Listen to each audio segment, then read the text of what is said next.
शास्त्रकार ने जब वृत्तियों के विषय को चलाया है, उसको छेड़ा, तो सबसे पहले उन्होंने प्रमाण वृत्ति को ही लिया, क्योंकि व्यक्ति का जो जीवन है, व्यक्ति का जीवन चलता ही ज्ञान के ऊपर है। जैसा ज्ञान होगा, ज्ञान के आधार पर वैसे ही उसके कर्म होंगे, वैसे ही उसकी वाणी होगी, और सारी जो क्रियाएं हैं, सब सारा जो है वो ज्ञान के ऊपर ही निर्भर करता है। अब और ज्ञान का जो साधन है, उसी को ही प्रमाण कहा जाता है। प्रमाण कोई अतिरिक्त चीज नहीं है। ज्ञान का जो साधन है, जिससे ज्ञान प्राप्त किया जाता है, वही क्या है, उसी को प्रमाण कहते हैं। और शास्त्र उसी को प्रमाण कहता है। भाई, हमने बाजार से कोई कपड़ा खरीदा, उसने कहा कि ये देखो, ये कुर्ता बनाना है, कितना, 2.25 मीटर चाहिए। बोले ये लो, 2.25 मीटर है। सामने वाले ने थोड़ा सा देखा, बोले यार ये तो 2.25 मीटर तो नहीं है, ये तो कम लग रहा है? वो ऐसे भी तो नाप लेते हैं ना, यूं करके भी तो अंदाजा लग जाता है उससे। ये 2.25 मीटर तो नहीं लग रहा, ये तो सीधा सीधा ये दिखाई दे रहा है। तो किससे पता लगता है? वो जो इंच टेप है, जो मीटर है, उस मीटर से उसका पता लगता है कि ये कितना है।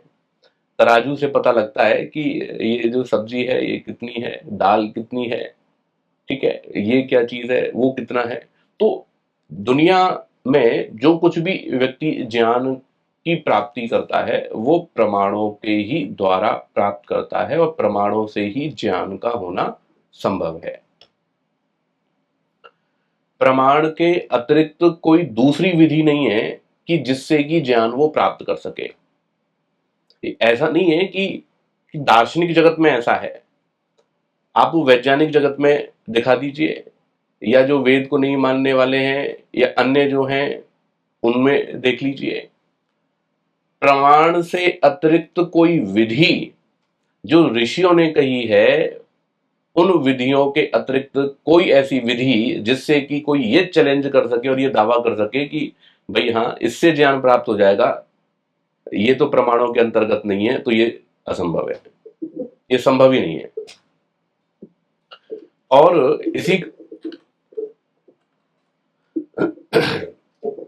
और इसी कारण से शास्त्रकार ने, चूंकि प्रमाण अपने आप में इतना बड़ा विषय है, इतना बृहद विषय है, और सारा जो जीवन है, सारा जीवन, हमारे सारे व्यवहार, हमारी सारा जो है, हमारा भविष्य, हमारा वर्तमान, हमने पहले क्या किया, सब कुछ तो प्रमाण से ही ओतप्रोत है।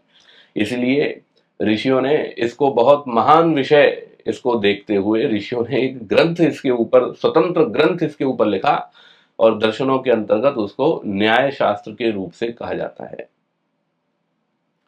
और जो न्याय शास्त्र है, वो न्याय शास्त्र ही प्रमाणों का शास्त्र है, प्रमाणों का ग्रंथ है। जैसा कि मैंने कहा कि प्रमाण क्या है? प्रमाण वो है कि जिससे कि जाना जाए। अब जानने के ये क्या तरीके होंगे, किस किस तरह से जाना जाएगा? तो उसमें दो प्रकार की बातें प्राप्त होती हैं शास्त्रों में। एक में तो है कि कुछ जो, जैसे हम न्याय शास्त्र की ही बात करें, तो न्याय दर्शन में 4 प्रमाण माने हैं मुख्य रूप से। मतलब दुनिया में अगर ज्ञान प्राप्ति के साधनों की चर्चा होगी तो वो 4 की होगी। 4 के अतिरिक्त 5वां कोई तरीका नहीं है संसार में। कोई कितना भी दिमाग लगा ले, आप इतने लोग जुड़े हुए हैं, आप में से भी मैं छूट देता हूं, आज विचार कर लें, कल विचार करके आ जाएं, व्हाट्सएप पे डाल दें, कोई कोई भी उन चारों में से कोई विकल्प से हट करके कोई बात हो कि नहीं, ये तो 4 के अंतर्गत नहीं आएगा, ये तो इससे अतिरिक्त मानना पड़ेगा, तो उस पर हम विचार करेंगे। यहां पतंजलि मुनि ने 3 प्रमाणों की चर्चा की है। कितने की चर्चा की है? 3 प्रमाणों की। और 3 प्रमाणों की चर्चा करने का उद्देश्य यह है कि जो चौथा जो है, उस चौथे को उसी के ही अंतर्गत मानते हुए, भाई योग शास्त्र है, तो योग शास्त्र के हिसाब से जितने प्रमाणों की इनको आवश्यकता प्रतीत हुई, तो उस हिसाब से इन्होंने 3 प्रमाणों को यहां पर स्वीकार्यता दी है। खंडन नहीं है चौथे का। उपमान प्रमाण जो है वो चौथा प्रमाण है। यहां पर हमने 3 प्रमाणों की चर्चा देखी: शब्द, अनुमान और प्रत्यक्ष। ठीक है। क्रम से देखेंगे तो प्रत्यक्ष, अनुमान और शब्द, इसमें चौथा जो प्रमाण जो और स्वीकृत किया जाता है वो है उपमान। वो उसको कोई इसमें ज्यादा ऐसी दिक्कत वाली बात नहीं है, क्योंकि योग का जो विषय है उस योग के विषय में जो है वो 3 प्रमाणों से काम चल जाता है, वो लगभग उसमें बात पूरी हो जाती है इनकी, इसलिए उन्होंने उसको नहीं छेड़ा, बाकी उसमें कोई विरोध नहीं है। अब आप ये देखेंगे, आप ये सोच रहे होंगे कि भाई प्रमाण वृत्ति की चर्चा तो हो गई, तो अब ये दोबारा ये विषय क्यों उठाया जा रहा है? इस विषय को उठाने का उद्देश्य ये है कि सारा जो योग शास्त्र है और अन्य भी जितने शास्त्र हैं और जितने भी हमारे कर्म हैं, जितने भी हमारे व्यवहार हैं, जो कुछ भी हम बचपन से लेकर के अंत तक करेंगे, वो सब सारा जो खेल है और सारा जो योगाभ्यास है, सबकी जो जड़ है वो जड़ ही यही है, प्रमाण। आप समझ रहे हैं ना? साधक कहते हैं, योगी कहते हैं, तपस्वी कहते हैं, हमने भी सुना है पूज्यपाद स्वामी सत्यपति जी महाराज, हमारे गुरु जी आदरणीय मुनि सत्यजीत जी, स्वामी विष्णु जी महाराज, तो आप जितने भी विद्वानों से, मनीषियों से जो सुनोगे समझोगे, अब उसमें जो भाई वृत्ति निरोध, चित्त वृत्ति निरोध, भाई योग क्या है? चित्त की वृत्ति का निरोध।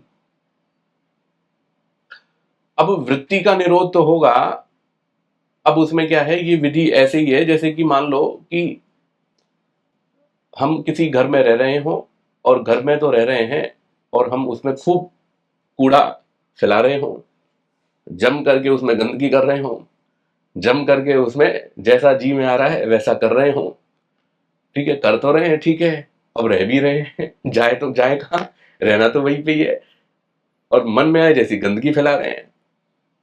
लेकिन साफ तो खुद को करनी पड़ेगी। ये साफ करने वाला कौन आएगा? या तो करो या करवाओ, अल्टीमेटली सफाई तो करनी पड़ेगी। और कहो कि उसी में रहना है तो भली रहो, उसके जो दोष होंगे, जो हानियां होंगी वो सहन करो, वो जो होंगी जो वो भुगतेगा सामने वाला। तो एक तो है कि हम गंदगी फैलाएं और गंदगी फैला करके फिर उसकी सफाई करें। दूसरा ये तरीका है कि हम ये प्रयास करें कि गंदगी कम से कम फैले। हम्म? हम पहले से ही सतर्क रहें, पहले से ही सावधान रहें कि हमारे कमरे में, हमारे घर में कम से कम गंदगी हो। और अब भाई जो वेस्ट होगा उसको तो कचरे में डाल, उसको तो भाई कुछ ना कुछ तो ठिकाने लगाना पड़ेगा उसको, या तो आप कचरे पात्र में डालो या फिर अपना कमरा या घर है उसी को ही कचरा पात्र बना लो, तो अपनी इच्छा है, अपनी अपनी इच्छा है सबकी। तो अब अगर वो जो कचरा है, अगर उस कचरे को कचरे पात्र में डाल दिया जाए, या फिर पहले से ही ये प्रयास किया जाए कि कचरा ही कम से कम उत्पन्न हो, और उत्पन्न हो तो उसको यथा योग्य उसका जो है ठिकाना उसको लगा दिया जाए उसको, तो इस बात का विशेष रूप से जो ध्यान है वो हमें रखना है। तो यही जो कॉन्सेप्ट है, यही कॉन्सेप्ट इस योगाभ्यास में भी चलता है। ज्ञान हमारा जो होता है, वो ज्ञान का जो साधन है वो साधन प्रमाण है। या तो हम जानेंगे देख करके, सुन करके, चख करके, छू करके, भाई इंद्रियों के माध्यम से जानेंगे, एक तो ये तरीका है। टेलीविजन पे कुछ आ रहा है, हमने देख लिया, हमने जान लिया उसको। इंटरनेट पे कुछ आ रहा है, उसको देख लिया, जान लिया हमने। हमको किसी विषय में जानना है, हमने पुस्तक पढ़ ली, शब्द प्रमाण से हमने जान लिया। हमें नहीं समझ में आ रहा, हमने अपने गुरुजनों से पूछ लिया, माता पिता, बड़े भाई, बड़ी बहन, ताई, ताऊ जी, बड़े जो हैं उनसे पूछ लिया, या आस पड़ोस में किन्हीं से पूछ लिया, उनसे जान लिया। या फिर हमने उसको क्या कर लिया, या फिर हमने उसको तर्क की कसौटी पर कस करके उसको जान लिया। भाई कोई तो तरीका होगा जीवन में जानने का। भाई इनसे अतिरिक्त कौन सा तरीका है जिससे व्यक्ति जानता है? आप बताओ। बचपन में माता पिता से सीखता है, अपने आस पड़ोस में वातावरण से सीखता है, देख करके सीखता है, वृद्ध व्यवहार से सीखता है। किसी ने समझाया नहीं, लेकिन माता पिता क्या कर रहे हैं, विद्यालय में क्या हो रहा है, आस पड़ोस में क्या हो रहा है, घर में लोग किस तरह से बोल रहे हैं, किस तरह से व्यवहार कर रहे हैं, उससे वो सीख रहा है। विद्यालय में जाने लगा तो गुरुजनों से सीख रहा है, किताबों से वो सीख रहा है। थोड़ा बड़ा हो गया, उसको पता लगने लग गया कि भाई ये अनुमान कैसे होता है, अनुमान की प्रक्रिया उसने जान ली, तर्क करना सीख गया, कारण कार्य का संबंध जोड़ना सीख गया, तो अनुमान से वो जानने लग गया। तो आप देखेंगे ये 3 ही प्रक्रियाएं हैं जिन प्रक्रियाओं से कोई भी व्यक्ति इस संसार में जान सकता है, जानता है और जानेगा। तो या तो वो इंद्रियों के माध्यम से प्रत्यक्ष से जान ले, या फिर वो अनुमान से जान ले, या फिर वो शब्द प्रमाण से जान ले। ये 3 विधियां हैं।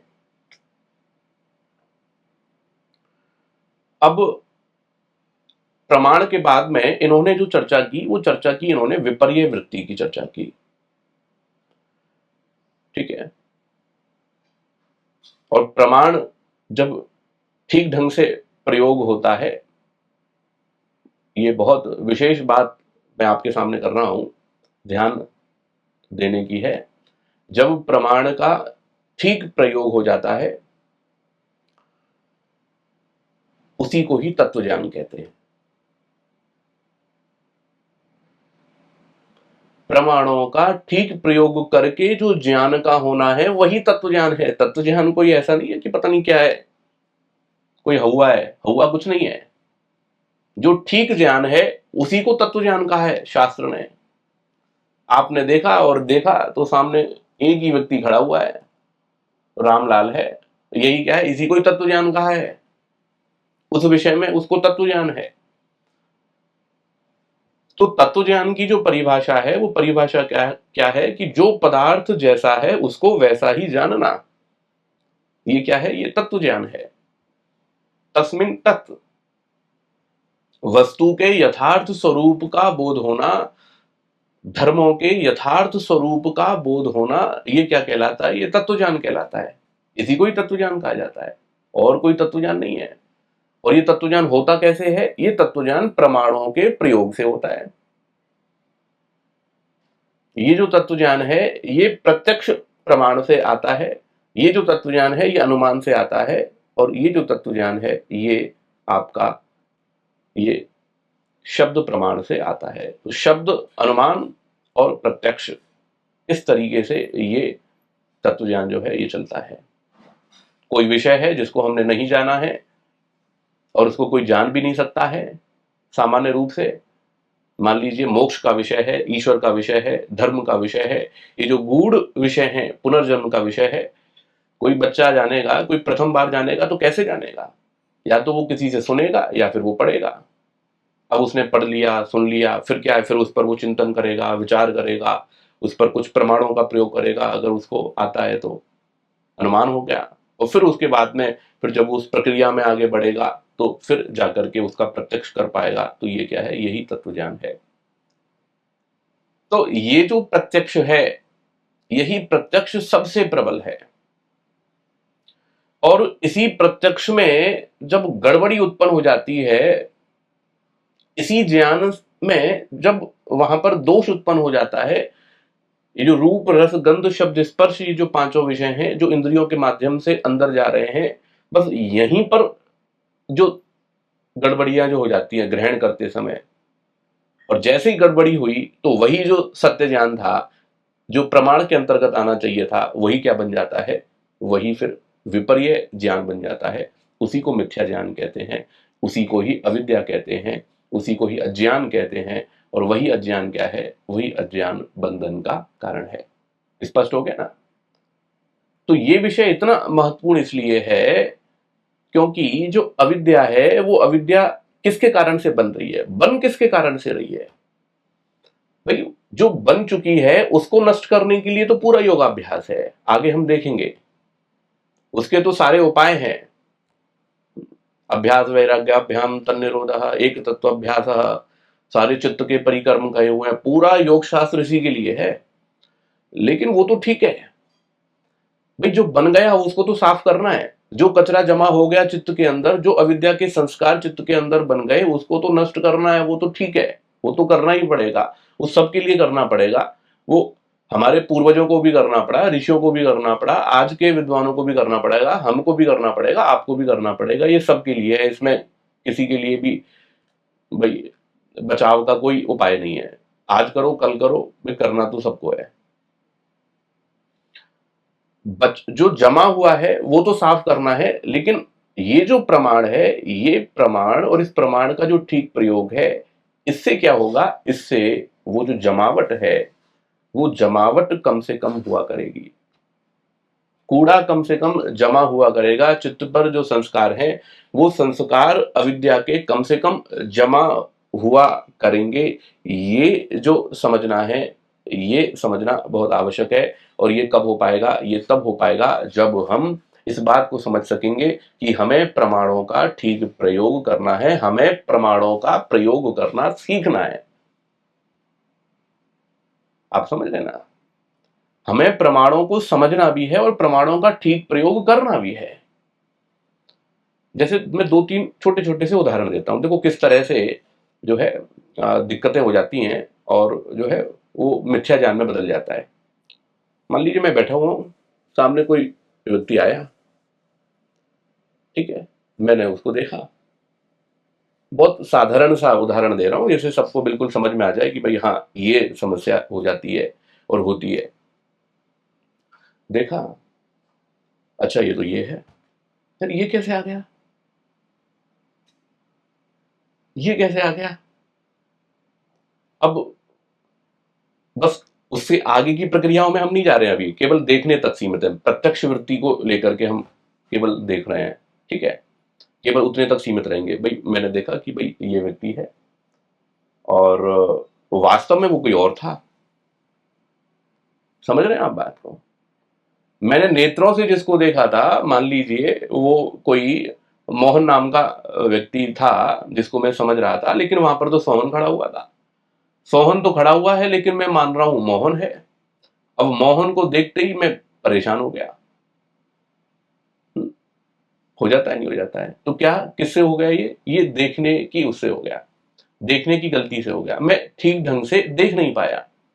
अब आप कहेंगे अरे ऐसे ऐसे गड़बड़ थोड़ी ना होती है, चश्मा भाई ठीक है, वैसे नहीं है तो चश्मा भी तो लगा रखा है। लेकिन कई बार आप देखेंगे दो दो आंखें हैं, दो दो चश्मे हैं और भी सारी चीजें हैं, लेकिन फिर भी जो है व्यक्ति स्पष्ट नहीं हो पाता कई बार। दूसरा उदाहरण, कई बार किसी ने कुछ बोला और उसने बोला तो कुछ और है, और कई बार ध्यान से हम उसको सुन नहीं पाते हैं। अब उसमें कई सारे कारण हो सकते हैं। कई बार मान लीजिए मोबाइल पे किसी ने कुछ बोला, अब नेटवर्क हमारा ठीक नहीं आ रहा, ऐसा तो हो जाता है। अब उसने कहा तो कुछ और, उसने तो निषेध में कुछ कहा था और हमने वो ना जो है वो ना सुनाई नहीं दिया, नेटवर्क चला गया। और किसी भी कारण से हुआ, ना नहीं सुनाई दिया, अब खेल जो है वो बिल्कुल पलट गया। अब क्या होगा? अब क्या होगा? सब बिगड़ गया ना, आगे का सारा काम जो है सब बिगड़ गया ना। भाई राम नहीं आ रहा है, वो नहीं तो नहीं सुना, राम आ रहा है वो सुना। और उसको क्या अपेक्षा थी कि राम तो नहीं आएगा, तो राम तो नहीं आ रहा है, तो उसको भी ठीक है, भाई यही था। और राम आ रहा है तो आने के हिसाब से व्यवस्था करनी पड़ेगी। तो सारा प्रपंच जो है वो दूसरा बन गया। कई बार व्यक्ति जो है किसी वस्तु को सूंघ रहा होता है और गंध ग्रहण करने में कोई दिक्कत आ गई, और वहां उसको ठीक ढंग से उसको डिटेक्ट नहीं कर पाया कि भाई ये इसकी है, तो क्या है, वो उसको हानि पहुंचा देती है। तो प्रमाण का जो प्रयोग है, चाहे रूप का है, चाहे रस का है, गंध का है, शब्द का है, स्पर्श का है, ये जो पांचों विषय हैं, इनको ग्रहण करते समय हम इनको किस प्रकार से देख रहे हैं, कितना देख रहे हैं, क्या इनकी स्थिति है, जितना हम इनको समझ रहे हैं ये उतना ही है या उससे ज्यादा है, ये जो सब सारा जो प्रपंच है, ये सारा प्रपंच किसके आधार पर है? ये सब प्रमाणों पर निर्भर करता है। और इस प्रमाण का जो ठीक प्रयोग है, वो हमें आगे बढ़ाता है, वो हमें योगाभ्यास को सरल करता है, जीवन को सरल करता है, व्यवहार को सरल करता है, सहज बनाता है। और प्रमाण का जो गलत प्रयोग है, वो हमारे को, वो हमेशा योगाभ्यास में भले ही कितनी भी व्यक्ति साधनों को करता रहे, लेकिन प्रमाणों का प्रयोग यदि ठीक नहीं होगा, तो फिर वहां पर क्या है, वो स्थिति जो वो प्राप्त करना चाहता है वो प्राप्त नहीं कर पाएगा। इसलिए और सारी जो वृत्तियां हैं, आगे आप देखेंगे मैंने यहाँ पर प्रमाण का जिक्र किया, और प्रमाण से जो उल्टा है, जब प्रमाण का ठीक प्रयोग नहीं होगा, उससे जो उल्टी जो वृत्ति है वही क्या है, उल्टा जो ज्ञान है, सत्य ज्ञान से जो विपरीत ज्ञान है उसी को ही मिथ्या ज्ञान कहा है। और मिथ्या ज्ञान से संबंधित जो वृत्ति है वही वृत्ति क्या है, उसी को ही यहाँ पर इन्होंने विपर्यय वृत्ति के नाम से कहा है।